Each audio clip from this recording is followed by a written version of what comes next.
আসসালামু আলাইকুম। সুপ্রিয় শিক্ষার্থীবৃন্দ ও সম্মানিত অভিভাবক বৃন্দ, আজকের লাইভ ক্লাসে বিরামপুর আইসিটি স্কুল এর শিক্ষা ও গবেষণা শাখা আমার পক্ষ থেকে আপনাদের সবাইকে জানাই শুভেচ্ছা ও স্বাগত।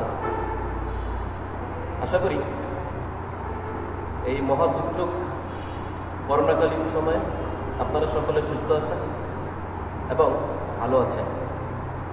আমিও আলহামদুলিল্লাহ আপনাদের দোয়ায় এবং উপরওয়ালার অশেষ রহমতে এখন পর্যন্ত ভালো আছি এবং সুস্থ আছি। প্রিয় শিক্ষার্থী বন্ধুরা, আজকে আমি তোমাদের নবম শ্রেণীর জীববিজ্ঞান বিষয়ের তৃতীয় অধ্যায়ে পার্ট 3.1 থেকে 3.2.1 পর্যন্ত আলোচনা করবো ইনশাআল্লাহ। তাহলে চলো বন্ধুরা, আমরা আজকের ক্লাস শুরু করি।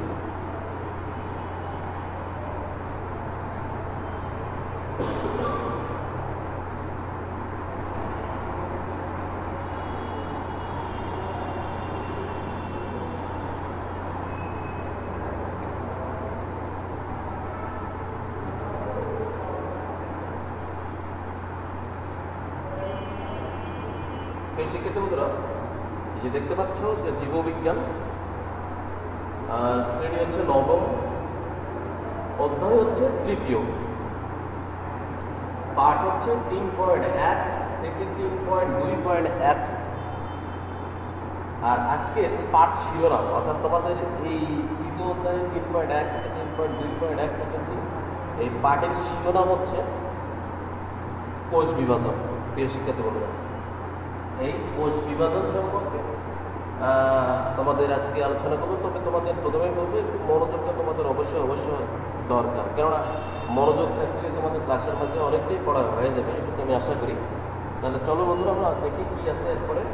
যে প্রথমে আমরা দেখতে পাচ্ছি শিখন পদ। প্রিয় শিক্ষার্থী বন্ধুরা, এই পাঠে 3.1 থেকে 3.2.1 পর্যন্ত যে পাঠের শিখন পদ অর্থাৎ তোমরা কী কী শিখবা আজকে বা কী কী সম্পর্কে তোমরা জানতে পারবা, যে শুরুতে একটু দেখে নিই। যে এই পাঠ শেষে শিক্ষার্থীরা কোষ বিভাজনের ধারণা ব্যাখ্যা করতে পারবে। যে কোষ বিভাজন, এই কোষ বিভাজনের ধারণাটা ব্যাখ্যা করতে পারবে। এরপর হচ্ছে কোষ বিভাজনের প্রকারভেদ সম্পর্কে জানতে পারবে। এরপর হচ্ছে মাইটোসিস সম্পর্কে জানতে পারবে। প্রিয় শিক্ষার্থী বন্ধুরা, আরেকটা হচ্ছে যে মাইটোসিসের যে পর্যায়সমূহ, এই মাইটোসিসের পর্যায়সমূহ বর্ণনা করতে পারবে।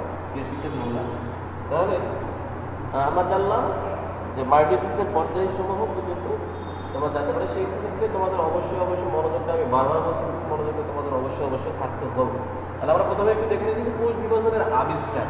মূলত যে কোষ বিভাজনটা, এই কোষ বিভাজনটা কে আবিষ্কার করে, কীভাবে আবিষ্কার করে প্রিয় শিক্ষার্থী বন্ধুরা, সেক্ষেত্রে তোমরা খাতা কলমে নোট করেও কিছু রাখতে পারো, কেননা তোমাদের জন্য কাজে লাগবে পরবর্তীতে। দেখো যে কোষ বিভাজনের আবিষ্কার, যে প্রতিটি জীবের জীবন শুরু হয় একটি মাত্র কোষ দ্বারা। মনে রাখতে হবে যে প্রতিটি জীবের জীবন শুরু হয় একটি মাত্র কোষ বা সেল দ্বারা। প্রিয় শিক্ষার্থী বন্ধুরা, আর প্রকৃতপক্ষে এই কোষটির উৎপত্তি হয় কোনো কোষ থেকে।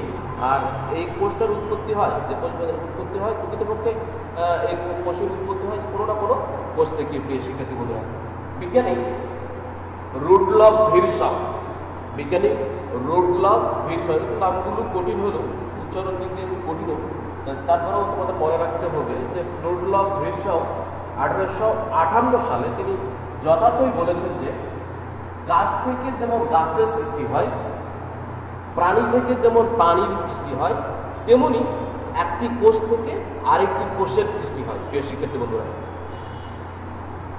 এরপরে দেখো যে বিজ্ঞানী ডব্লিউ ফ্লেমিং 1882 সালে সর্বপ্রথম সামুদ্রিক স্যালামান্ডার, অর্থাৎ এই প্রাণী যে সামুদ্রিক স্যালামান্ডার, যে মাছ এক ধরনের, এই সামুদ্রিক স্যালামান্ডার এর কোষে কোষ বিভাজন পর্যবেক্ষণ করে। প্রিয় শিক্ষার্থী বন্ধুরা, তাহলে আমরা জানলাম যে কোষ বিভাজনকে প্রথমে বিজ্ঞানী রুডলফ ভিরশাও তিনি বলছেন যে একটি গাছ থেকে যেমন একটি গাছের জন্ম হয়, একটি প্রাণী থেকে যেমন একটি প্রাণীর জন্ম হয়, তেমনি একটি কোষ থেকে একটি কোষের সৃষ্টি হয়। প্রিয় শিক্ষার্থী বন্ধুরা, আর এটি পরবর্তীতে কি বিজ্ঞানী ডব্লিউ ফ্লেমিং 1882 সালে যে সামুদ্রিক যে স্যালামান্ডার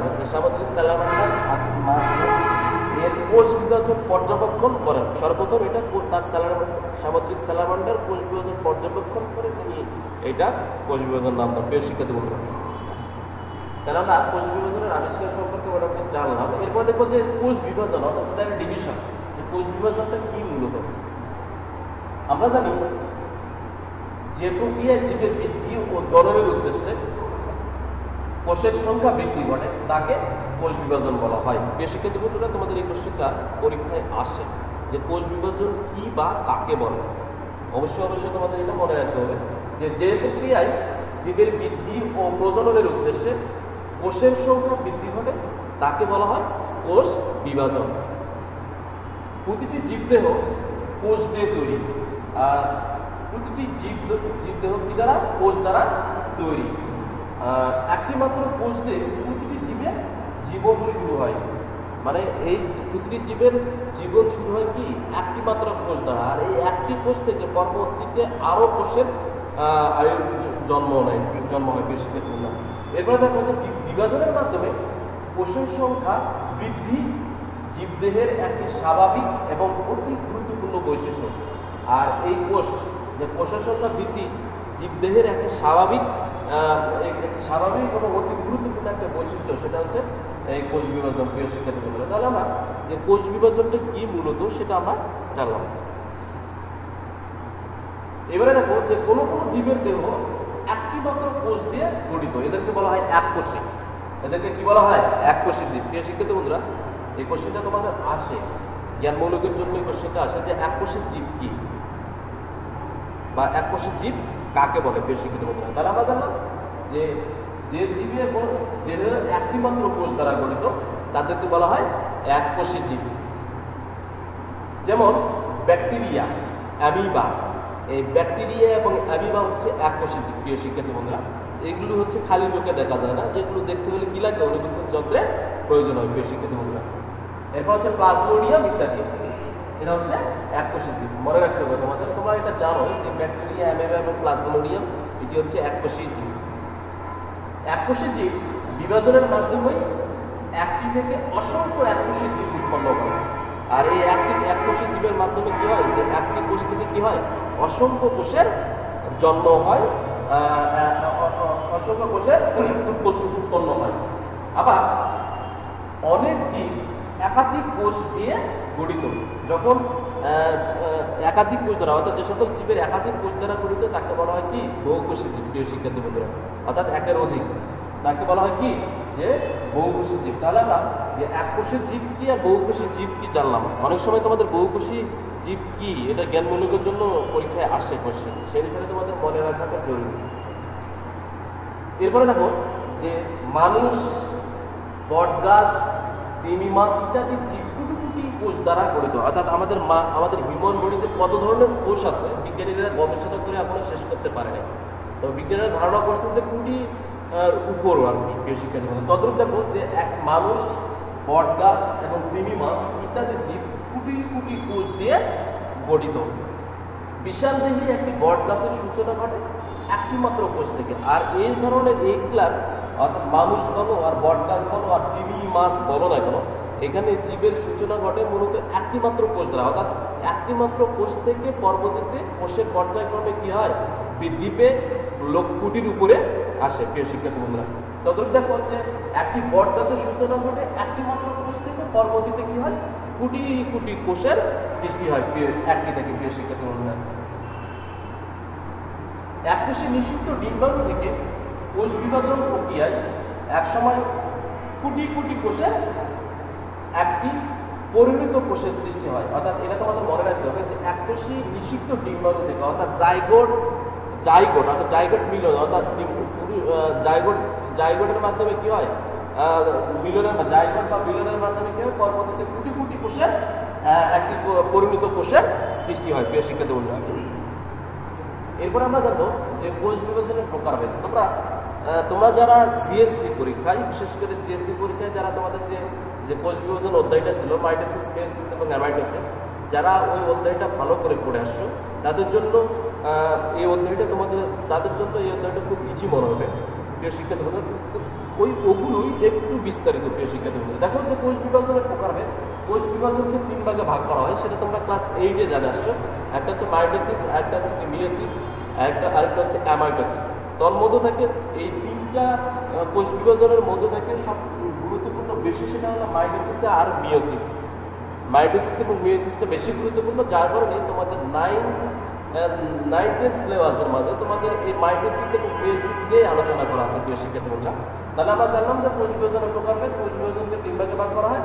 একটা হচ্ছে মাইটোসিস, একটা হচ্ছে মিয়োসিস, একটা হচ্ছে অ্যামাইটোসিস।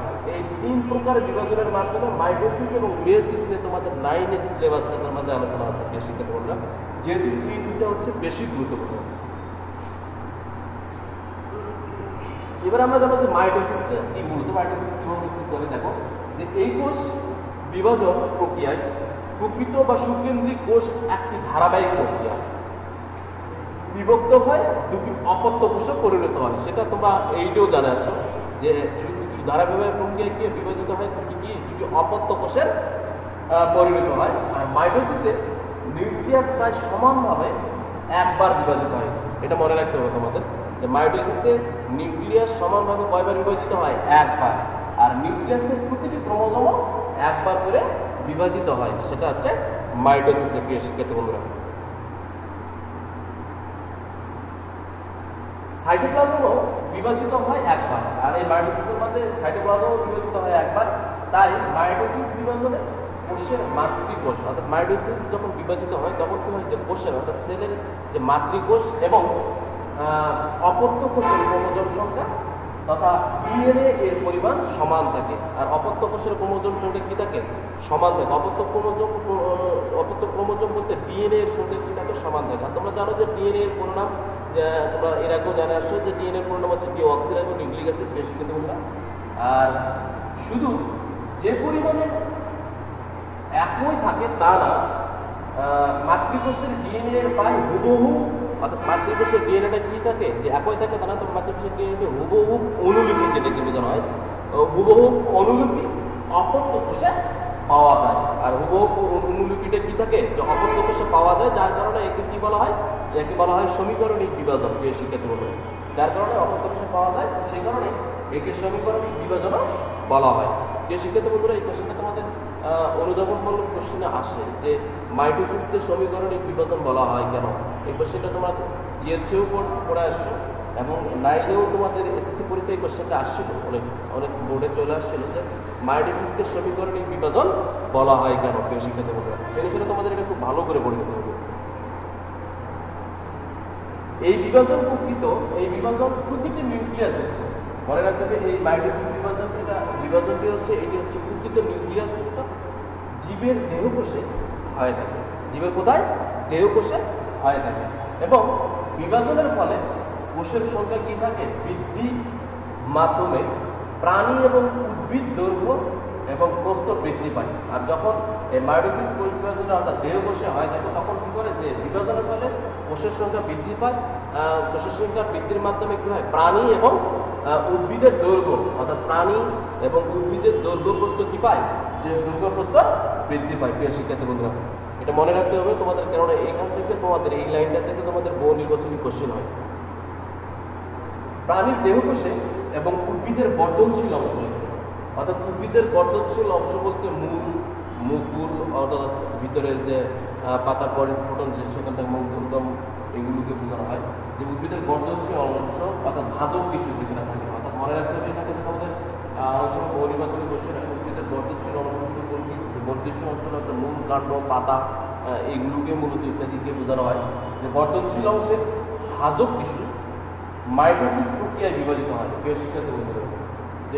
যে বর্ধনশীল অংশের যে অংশগুলো থাকে মূল থেকে অঙ্কুরোদ্গম, মূল, মুকুলবরণ এগুলো কি যে ভাজক টিস্যু মাইটোসিস প্রক্রিয়ায় বিভাজিত হয় প্রিয় শিক্ষার্থী বন্ধুরা। এরপর হচ্ছে নিম্ন শ্রেণীর উদ্ভিদ, অর্থাৎ নিম্ন শ্রেণীর উদ্ভিদ যেগুলো সেগুলো বিশেষ করে নিম্ন শ্রেণীর উদ্ভিদকে অ্যালগিকে বোঝানো হয়। অর্থাৎ যেগুলো অনেক সময় নিম্ন শ্রেণীর উদ্ভিদের মধ্যে আমরা অনেক সময় এগুলোকে আমরা খালি চোখে দেখতে পাই না, এগুলো যন্ত্রের মাধ্যমে পর্যবেক্ষণ করতে হয়। যেমন শৈবাল জাতীয় উদ্ভিদ, যেমন নিম্ন শ্রেণীর উদ্ভিদ ধরো রাইজোবিয়াম থেকে শুরু করে সার্গাসাম, পলিসাইকোনিয়াম, ফকস, এসব উদ্ভিদগুলো যখন আমরা পাই এগুলো হচ্ছে নিম্ন শ্রেণীর উদ্ভিদ। এবং পানির অজনজনের সময় এ ধরনের বিভাজন ঘটে। মনে রাখতে হবে যে মাইটোসিসের প্রক্রিয়াটি হলো প্রাণীর অজনজনের সময়, আর এই ভাজক টিস্যুটার মাইটোসিস প্রক্রিয়ার মাধ্যমে যে বিভাজিত হয় সেটা কোন সময়? প্রাণী যখন অজনজনের সময় এই বিভাজনটি এ ধরনের বিভাজন হয় থাকে। বেশি ক্ষেত্রে করে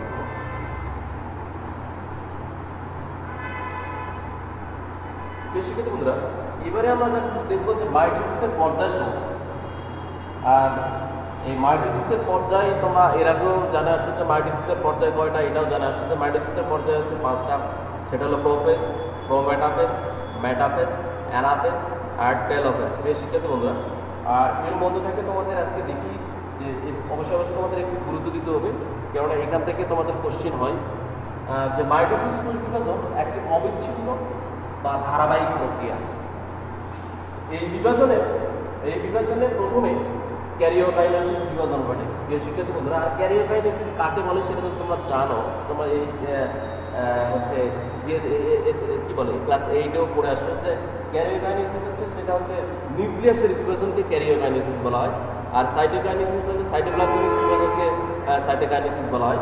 দেখো যে এই বিভাজনের প্রথম ধাপে ক্যারিওকাইনেসিস বিভাজন ঘটে এবং পরবর্তীকালে সাইটোকাইনেসিস বিভাজন ঘটে। তাহলে মনে রাখতে হবে তোমাদের যে এই মাইটোসিসের পর্যায়ে প্রথম ধাপে কি হয় যে ক্যারিওকাইনেসিস অর্থাৎ নিউক্লিয়াসের বিভাজন সেটা বিভাজিত হয়। পরবর্তীতে কি হয় যে সাইটোকাইনেসিস, যে সাইটোপ্লাজমের যে বিভাজন পরবর্তীতে বিভাজিত ঘটে। প্রিয় শিক্ষার্থী বন্ধুরা আর বিভাজন শুরুর আগে কিছু প্রস্তুতিমূলক কাজ করতে হয়। আর এই সাইটোকাইনেসিস এবং ক্যারিওকাইনেসিস এই দুটি বিভাজন প্রস্তুতির আগে কিছু চালু করার আগে কিছু প্রস্তুতিমূলক কাজ করতে হয়, আর এই কাজকে বলা হয় ইন্টারফেস। প্রিয় শিক্ষার্থী বন্ধুরা এটা তোমরা ক্লাস 8-এ জানা আসছো যে সাইটোকাইনেসিস এবং ক্যারিওকাইনেসিস শুরু হওয়ার আগে কিছু প্রস্তুতিমূলক কাজ করতে হয়, আর এই প্রস্তুতিমূলক কাজকেই বলা হয় ইন্টারফেস। প্রিয় শিক্ষার্থী বন্ধুরা এই কোশ্চেনটা তোমাদের পরীক্ষায় আসে, মানে অনুধাবনের জন্য বেশি কোশ্চেনটা আসে, অনুধাবন এবং জ্ঞানমূলকের জন্যও আসে, কারণ দুইটাতে আসে দেখা গেছে। সেই অনুসারে তোমাদের অবশ্যই মনে রাখতে হবে। প্রিয় শিক্ষার্থী বন্ধুরা মূলত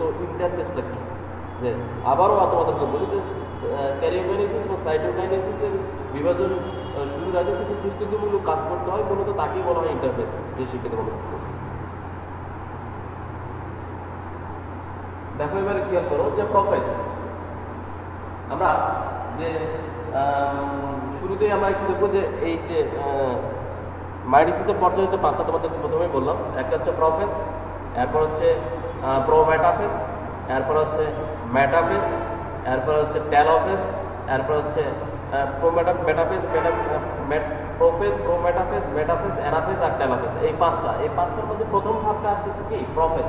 শিক্ষার্থী বন্ধুরা দেখো একটু যে প্রোফেজ হচ্ছে এটি মাইটোসিসের প্রথম এবং সবচেয়ে দীর্ঘস্থায়ী পর্যায় বা দশা। এখান থেকে তোমাদের বহুনির্বাচনী কোশ্চেন হয় যে প্রোফেজটা হচ্ছে যে মাইটোসিসের প্রথম এবং দীর্ঘস্থায়ী দশা, প্রথম এবং দীর্ঘস্থায়ী দশা বা পর্যায়। এ পর্যায়ে কোষের নিউক্লিয়াস আকারে বড় হয়, আর এই পর্যায়ে কি হয় যে প্রোফেজের পর্যায়ে কোষের যে নিউক্লিয়াসটা সেটি হচ্ছে আকারে বড় হয় ও ক্রোমোজোম থেকে পানি হ্রাস পেতে থাকে। ক্রোমোজোম থেকে কি যে পানি থাকে সেই পানিটা থেকে যে ক্রোমোজোম যে থাকে এই ক্রোমোজোম থেকে যে পানি হ্রাস পেতে থাকে। এর ফলে ক্রোমোজোমগুলো আস্তে আস্তে কি হয় সংকুচিত হয়। প্রিয় শিক্ষিত বন্ধুরা আর ক্রোমোজোমগুলো আস্তে আস্তে কি হয় সংকুচিত হয় না। এই যে ক্রোমোজোম আমরা দেখতে পাচ্ছি যে আঁকা বাঁকা সুতার মতো যে অংশগুলো এগুলো পরবর্তীতে কি হয় যখন আস্তে আস্তে এগুলো সংকুচিত হয় কি হয় মোটা ও খাটো হতে শুরু করে। প্রিয় শিক্ষিত বন্ধুরা এই ক্রোমোজোমগুলো কি হয় পরবর্তীতে সংকুচিত হয় মোটা ও খাটো হতে শুরু করে। এই যে দেখো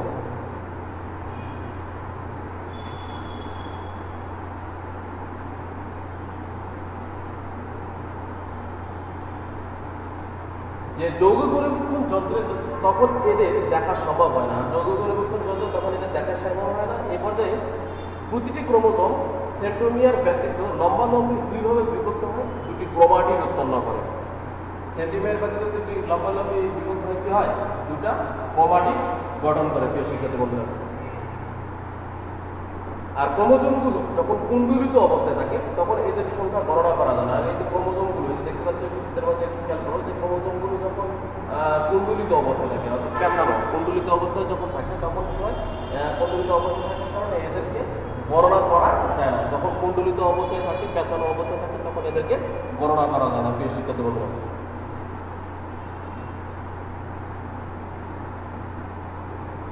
এরপর দেখবো আমরা যে প্রোমেটাফেজ দ্বিতীয়, অর্থাৎ প্রোফেজ ও মেটাফেজ দশার মধ্যবর্তী পর্যায়টির নামই হচ্ছে প্রোমেটাফেজ। অনেক সময় তোমাদের জ্ঞানমূলক কোশ্চেনটা আসে যে প্রোমেটাফেজ কি 1 মার্কসের জন্য, সেই অনুসারে শুধু এইটুকু লিখলেই দেখছে না যে প্রোফেজ ও মেটাফেজ দশার মধ্যবর্তী পর্যায়টির নামই হচ্ছে প্রোমেটাফেজ। এটি মাইটোসিসের দ্বিতীয় ও স্বল্পস্থায়ী পর্যায় বা দশা। আর এই প্রোমেটাফেজটা হচ্ছে কি প্রোফেজের পর, যার কারণে এটি হচ্ছে মাইটোসিসের দ্বিতীয় পর্যায়, আর এটি হচ্ছে স্বল্পস্থায়ী দশা বা পর্যায়। প্রিয় শিক্ষার্থী বন্ধুরা, এ পর্যায়ে একেবারে প্রথমের দিকে উদ্ভিদ কোষে কতগুলো তন্তুময় প্রোটিনের সমন্বয়, মনে রাখতে হবে অবশ্যই তোমাদের যে এ পর্যায়ে একেবারে প্রথম দিকে উদ্ভিদ কোষে কতগুলো তন্তুময় প্রোটিনের সমন্বয় 2 মিলি বিশিষ্ট স্পন্ডল যন্ত্রের সৃষ্টি করে। এই যে দেখো চিত্রের মধ্যে একটু খেয়াল করো, এই যে স্পন্ডল যন্ত্র, এই যে স্পন্ডল যন্ত্রের সৃষ্টি করে তখন 2 মেরুতে স্পন্ডল 2 মেরু বিশিষ্ট স্পন্ডল যন্ত্র সৃষ্টি করে। শিক্ষার্থী বন্ধুরা, আর তোমাদের অবশ্যই চিত্রটা আর্ট করতে হবে। উদ্ভিদ কোষ কি বলে, একটা হচ্ছে উদ্ভিদ কোষ আর একটা হচ্ছে প্রাণী কোষ আছে, তার মধ্যে দেখো উদ্ভিদ কোষের চিহ্নিত চিত্রটা অবশ্যই তোমাদের আর্ট করতে হবে। কেননা এখান থেকে গঠন চাইলে অবশ্যই তোমাদের চিত্র আর্ট করতে হবে। তোমরা জানো যে জীববিজ্ঞানের চিত্র হচ্ছে মেন। যদি কোনো প্রশ্নে গঠন চায় সেই ক্ষেত্রে কী করতে হয়, যে চিত্রটা কোনো ব্যক্তি যদি কোনো স্টুডেন্ট যদি সুন্দর করে আর্ট করে বর্ণনা দেয়, সেক্ষেত্রে এক্সামিনার যে খাতা কাটেন সেক্ষেত্রে চিত্রটার দিক বিশেষ করে এদিকে যদি একটু দুর্বল হয়, চিত্রটা যদি ভালো হয় সেক্ষেত্রে মার্কস দেয়। প্রিয় শিক্ষার্থী বন্ধুরা, এরপর দেখো যে কি বলছে যে স্পন্ডল যন্ত্রের 2 মেরুর মধ্যবর্তী স্থানকে ইকুয়েটর বা বিষুবীয় অঞ্চল বলা হয়। প্রিয় শিক্ষার্থী বন্ধুরা, এটা তোমাদের পরীক্ষায় আসে যে বিষুবীয় অঞ্চল কি, জ্ঞানমূলকের জন্য তো সেটা আসে। সে বিষয়ে তোমাদের মনে রাখতে হবে যে স্পন্ডল যন্ত্রের 2 মেরু স্পন্ডল যে যন্ত্র, এই স্পন্ডল যন্ত্রের মধ্যবর্তী স্থানকে বলা হয়, এই স্পন্ডল যন্ত্রের মধ্যবর্তী স্থানকে বলা হয় কি ইকুয়েটর বা বিষুবীয় অঞ্চল, ইকুয়েটর বা বিষুবীয় অঞ্চল বলা হয়। এরপর হচ্ছে কোষ কঙ্কালের যে মাইক্রোটিউবুল দিয়ে তৈরি, অর্থাৎ আমাদের যে কোষ কঙ্কাল থাকে এই কোষ কঙ্কালটা কি যে মাইক্রোটিউবুল, আর এই মাইক্রোটিউবুল দিয়ে তৈরি স্পন্ডল যন্ত্রের তন্তুগুলো 1 মেরু থেকে অপর মেরু পর্যন্ত, অর্থাৎ 1 মেরু থেকে অপর মেরু পর্যন্ত এরা বিস্তৃত।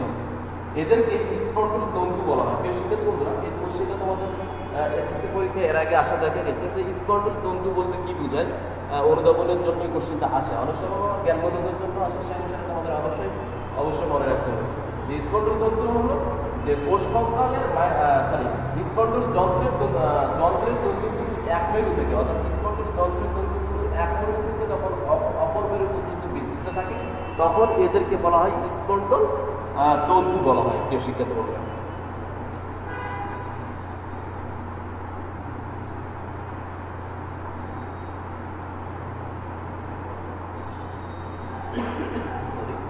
যে এই পর্যায়ে ক্রোমোজোমের সেন্ট্রোমিয়ার, যে এই পর্যায়ে যে ক্রোমোজোমের যে সেন্ট্রোমিয়ার থাকে, আর এই সেন্ট্রোমিয়ার স্পন্ডল যন্ত্রের কিছু নির্দিষ্ট তন্তুর সাথে কি থাকে এরা সংযুক্ত থাকে, স্পন্ডল নির্দিষ্ট অংশের সাথে এরা সংযুক্ত থাকে।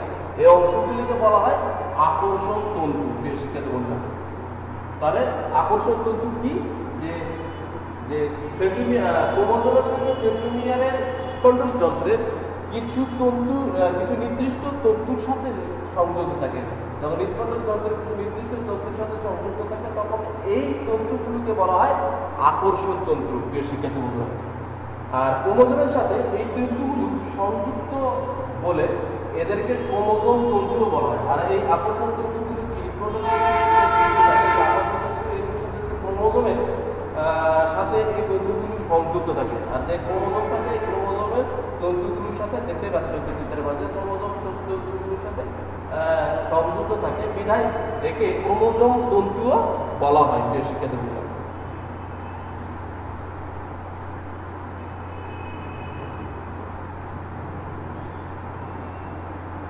এবারে দেখো যে প্রোফেজ এক সময়ে প্রোফেজ এ সময়ে বিষুবীয় অঞ্চল বিন্যস্ত হতে থাকে, আর প্রোফেজের এ সময় বিষুবীয় অঞ্চল বিন্যস্ত হতে থাকে। কোষের নিউক্লিয়াসের নিউক্লিয়ার মেমব্রেন, অর্থাৎ কোষের নিউক্লিয়ার মেমব্রেন ও নিউক্লিয়াসের বিলুপ্ত ঘটতে থাকে, অর্থাৎ কোষের নিউক্লিয়াসের মেমব্রেনের ভিতর যে কোষের নিউক্লিয়াসের বিলুপ্ত করতে থাকে। আর প্রাণী কোষে স্পন্ডল যন্ত্র সৃষ্টি ছাড়াও পূর্বে বিভক্ত সেন্ট্রিওল দুটি দুই মেরুতে অবস্থান করে, অর্থাৎ প্রাণী কোষে যে স্পন্ডল যন্ত্রটা থাকে এই যন্ত্রটা সৃষ্টি ছাড়াও কি থাকে, এই যন্ত্রটা সৃষ্টি ছাড়াও পূর্বে বিভক্ত সেন্ট্রিওল দুটি দুই মেরুতে, অর্থাৎ দুই মেরুতে অবস্থান করে এবং সেন্ট্রিওল দুটি চারদিক থেকে রশ্মি বিস্তৃত হয়। চারদিক থেকে যে রশ্মিটা বিস্তৃত হয় এই রশ্মিটাকে বলা হয় অ্যাস্টার রে রশ্মি বলা হয়। এই যে দেখতে পাচ্ছ, এই যে প্রাণী কোষে খেয়াল করো তাহলে বুঝতে পারবে যে প্রাণী কোষে স্পন্ডল যন্ত্র সৃষ্টি ছাড়াও পূর্বে বিভক্ত সেন্ট্রিওল দুটি দুই মেরুতে অবস্থান করে। এই যে দেখতে পাচ্ছ যে সেন্ট্রিওল এই যে একটা তাহলে দুটা দুই মেরুতে অবস্থান করে এবং সেন্ট্রিওলের দুটি চারিদিক থেকে রশ্মি যখন বিস্তৃত হয়, এই যে দুই মেরু থেকে যখন রশ্মিগুলো বিস্তৃত হয় তখন তাকে বলা হয় অ্যাস্টার রে। প্রিয় শিক্ষার্থী বন্ধুরা, অ্যাস্টার রে রশ্মি, এই কোশ্চেনটা তোমাদের অনুগামীমূলক কোশ্চেনটা আসে যে অ্যাস্টার রে বলতে কি বোঝায়। প্রিয় শিক্ষার্থী বন্ধুরা, সেই অনুসারে তোমাদের অবশ্যই মনে রাখতে হবে যে অ্যাস্টার রেটা কি মূলত।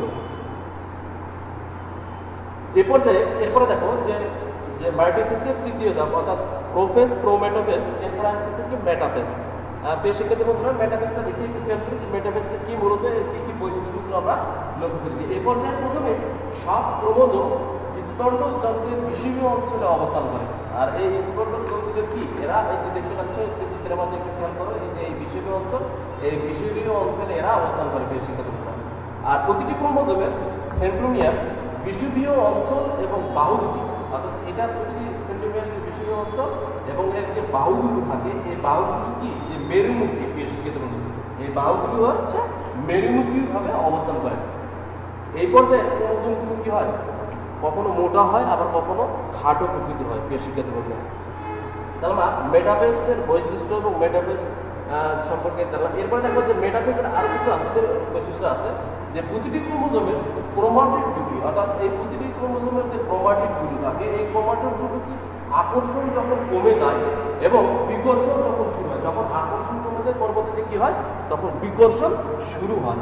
এই পর্যায়ে শেষ দিকে সেন্টিমিয়ারের বিভাজন শুরু হয়। দেখতে পাচ্ছ যে শেষ দিকে কি হয়, এই যে সেন্টিমিয়ারের বিভাজন শুরু হয়। তাহলে যে প্রতিটি ক্রোমোজোমের ক্রোমাটিড দুটি আকর্ষণ তখন কি হয়ে যায়, কমে যায় এবং বিকর্ষণ তখন বেড়ে যায়। এই পর্যায়ে শেষ দিকে এই যে সেন্ট্রোমিয়ারের বিভাজন শুরু হয় আর নিউক্লিয়ার মেমব্রেন এবং নিউক্লিয়াসে সম্পূর্ণ তখন কি হয়, বিলুপ্তি ঘটে। অর্থাৎ এই যে নিউক্লিয়ার মেমব্রেন এবং নিউক্লিয়াস, আর ভিতরে যে নিউক্লিয়াস থাকে আর নিউক্লিয়ার মেমব্রেন থাকে, পরবর্তীতে এগুলো কি সম্পূর্ণভাবে বিলুপ্ত হয়। প্রিয় শিক্ষার্থী বন্ধুরা, তাহলে তাহলে আমরা যে প্রোফেজ জানলাম, প্রোমেটাফেজ জানলাম, মেটাফেজ জানলাম। প্রিয় শিক্ষার্থী বন্ধুরা, তোমাদের একটু বলি যে মাইটোসিসের যে পর্যায় 5টি, তার মধ্যে আমরা 3টা অলরেডি আলোচনা করে ফেলছি। একটা হচ্ছে প্রোফেজ, প্রোমেটাফেজ আর মেটাফেজ। তোমাদের পরবর্তী ক্লাসে আমি অ্যানাফেজ এবং টেলোফেজ এবং মাইটোসিসের বৈশিষ্ট্য আদার্স যেগুলো আছে সেগুলো নিয়ে আলোচনা করবো ইনশাআল্লাহ। প্রিয় শিক্ষার্থী বন্ধুরা, আর এই মেটাফেজ পর্যন্ত প্রোফেজ, প্রোমেটাফেজ, মেটাফেজ, এই মেটাফেজ পর্যন্ত তোমাদের যে আজকের বাড়ির কাজ, যে এই পর্যন্ত তোমাদের বাড়ির কাজ কি কি আছে একটু দেখে নেই। আর এই বাড়ির কাজ যেগুলো থাকবে তোমরা সুন্দর করে পড়ে নিও, কেননা তোমরা যদি ধারাবাহিকভাবে এইগুলো মুখস্থ করো লাইভ ক্লাসের মাঝে, ইনশাআল্লাহ তোমরা পরবর্তীতে তোমাদের জন্য সুবিধা হবে। যে জ্ঞানমূলক দেখো, যে প্রথমে আমরা দেখতে পাচ্ছি কোষ বিভাজন কি, এরপর হবে মাইটোসিস কোথায় ঘটে, ইন্টারফেস কি, ক্যারিওকাইনেসিস কি, মাইটোসিস কোষ বিভাজন কি ধরনের প্রক্রিয়া, মাইটোসিস কোষ বিভাজন কি ধরনের প্রক্রিয়া। প্রিয় শিক্ষার্থী বন্ধুরা, এই কোশ্চেনগুলো তোমাদের জন্য সবকটি খুব ভেরি ইম্পর্টেন্ট, কেননা এখান থেকে এগুলোর মাঝে কোশ্চেন হয়, সেখানে তোমাদের অবশ্যই এই কোশ্চেনগুলো পড়ে নিতে হবে। এরপর হচ্ছে এককোষী জীব কি, এরপর হচ্ছে মাইটোসিস কোষ বিভাজনের পর্যায় কয়টি, সাইটোকাইনেসিস কি, জাইগোট কি, আপর্ষণ তন্তু কি? এরপর হচ্ছে উদ্ভিদের বর্ধনশীল পাতায় কোন ধরনের কোষ বিভাজন ঘটে? উদ্ভিদের যে বর্ধনশীল অংশ, এই বর্ধনশীল অংশে কোন ধরনের বিভাজন ঘটে সেটি লিখতে হবে তোমাদের। অবশ্যই এই কোশ্চেনগুলো তোমাদের জন্য খুব ভালো, ভেরি ইম্পর্টেন্ট। সেই বিষয়ে তোমাদের অবশ্যই কোশ্চেনগুলো করে নিতে হবে। শিক্ষার্থী বন্ধুরা, এবারে দেখো যে অনুধাবনমূলক প্রশ্ন, যে মাইটোসিসকে সমীকরণিক বিভাজন বলা হয় কেন? এই কোশ্চেনটা তোমাদের জন্য খুব ভেরি ইম্পর্টেন্ট কোশ্চেনটা, কারণ এই কোশ্চেনটা তোমাদের বিগত এসএসসি পরীক্ষায় আসছিল, সেই কারণে অবশ্যই তোমাদের ভালো করে পড়ে নিতে হবে। এরপর হচ্ছে কোষ বিভাজন কেন হয়? এরপর হচ্ছে অ্যাস্টার রে বলতে কি বোঝায়? একদম শেষে যে আলোচনা করলাম আজকে, যে অ্যাস্টার রশ্মি, অ্যাস্টার রে কি। এরপর হচ্ছে ক্যারিওকাইনেসিস ও সাইটোকাইনেসিস পার্থক্য মণ্ডিত কেন? যে ক্যারিওকাইনেসিস নিউক্লিয়াসের বিভাজনকে ক্যারিওকাইনেসিস বলে, আর সাইটোপ্লাজমের বিভাজনকে সাইটোকাইনেসিস বলা হয়। অর্থাৎ ক্যারিওকাইনেসিস এবং সাইটোকাইনেসিস পার্থক্য মণ্ডিত কেন? এরপরে দেখো যে ইন্টারফেস বলতে কি বোঝায়? অস্বাভাবিক কোষ বিভাজন বলতে কি বোঝায়?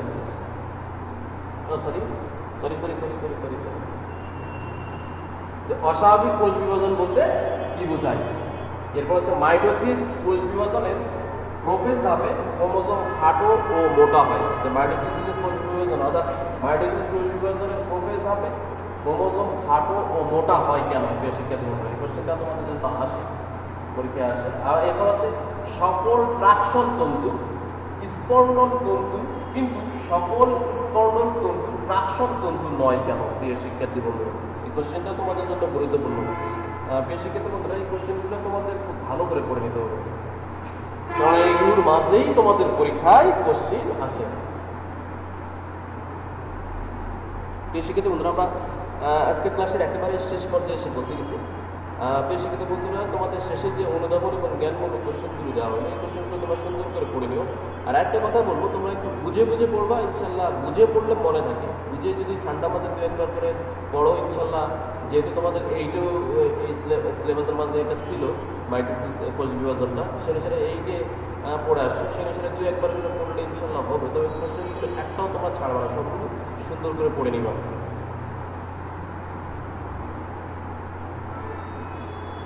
শিক্ষিত বন্ধুরা, পরিশেষে সকলে সুস্বাস্থ্য এবং দীর্ঘায়ু কামনা করে এবং পরবর্তী ক্লাস দেখার আমন্ত্রণ জানিয়ে আজকে ক্লাস এখানে শেষ করছি। ধন্যবাদ সকলকে। আসসালামু আলাইকুম।